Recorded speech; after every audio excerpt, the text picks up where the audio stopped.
Fellowship of the Champion from Breakwater area.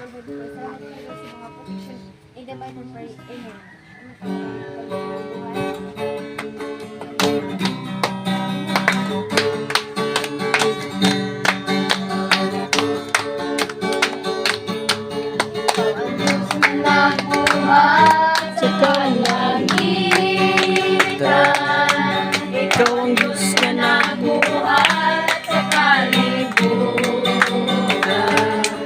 Ikaw ang Diyos na nabuhat Sa tanang may kinabuhi. aron sa magagay Sa imong ngalan,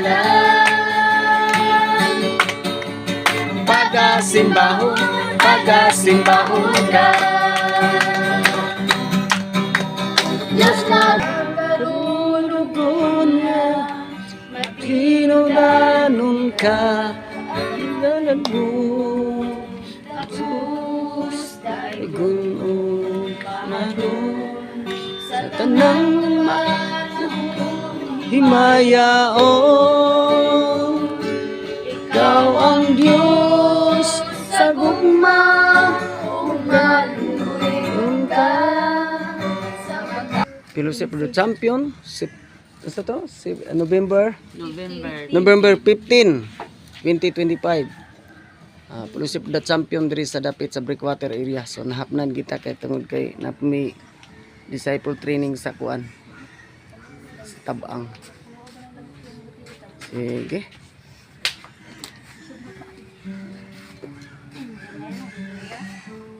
Sige. Sige, itong ablihan dire sa hilayo sa himaya sa Dios. Amen, hallelujah. O sarang ka ato ni respectful ang pulong sa Ginoo. Amen. Sa dili pa ta mosugod sa atong atong pag-explain ani nga verse magampo sa ta. Father God, naman din Diyos kay salamat Ginoo wala ko tinuan og God kung wala ka God o salamat Ginoo nga ikaw mo Lord God na magya ka na mo pinagilabit Ginoo Lord kung wala ka na matin Jesus Christ in Jesus name.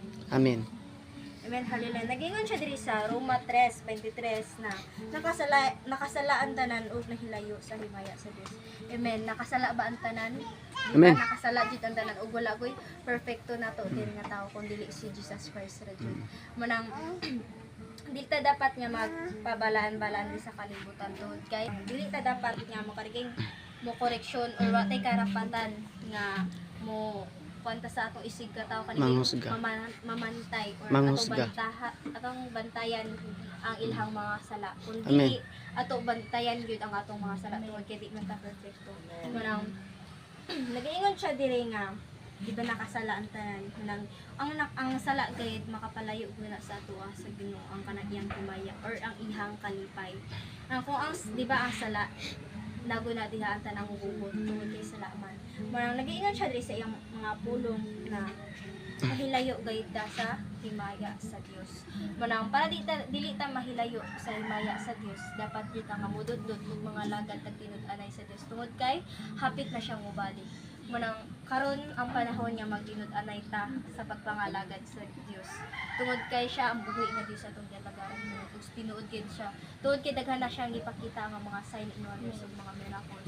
Manang atugod binangkamutan nga sa ring mga lagad kita tinud-anay sa iya. Tungod kay dili pa ulahi karon ang tanan. Napay panahon nga mududlot tag pangalagad sa iya. Amen. Og maro ta pastor ako igihangin na.